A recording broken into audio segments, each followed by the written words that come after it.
Bonjour, monsieur le président du monde. Donc, pour arrêter de polluer, il faudrait plus se servir des bus. Vous, le chef d'État, vous demandez aux habitants de moins polluer la planète parce qu'il va y avoir le réchauffement climatique à cause de la pollution. Ça va faire des conséquences, des feux et tout. Quand je vois un incendie, il y a la fumée, elle va aller polluer.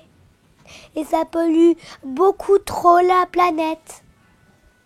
Je voudrais qu'on fasse attention de pas faire trop d'incendies et de ne pas faire trop de feux de cheminée et de ne pas brûler les déchets. J'aimerais qu'on ramasse les déchets parce qu'on montre l'exemple aux autres et après on va tous se mettre à le faire et ça polluera moins la planète.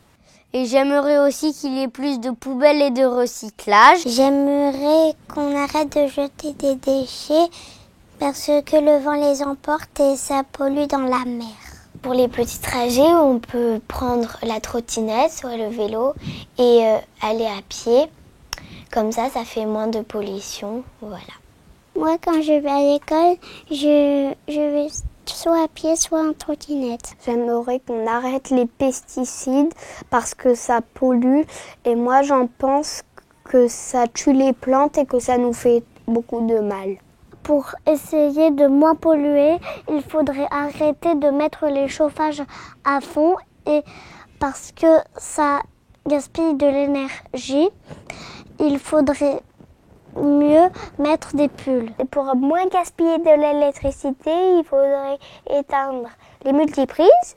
Au mieux d'utiliser le pétrole, on pourrait utiliser le soleil, l'eau, le vent. Il faudrait arrêter d'utiliser les choses qui sont faites à base de pétrole, comme l'essence, le plastique et plein d'autres choses, pour moins polluer. Mesdames et messieurs chefs d'État, il est important dans toutes les écoles du monde d'éduquer les enfants à la protection de la planète et à la lutte contre la pollution de l'air exclusivement. C'est eux les futurs acteurs de demain, c'est eux qui pourront vous aider à trouver des innovations aussi dans ce domaine-là et ils ont aussi un rôle d'éducation vis-à-vis de leur entourage et de leur famille.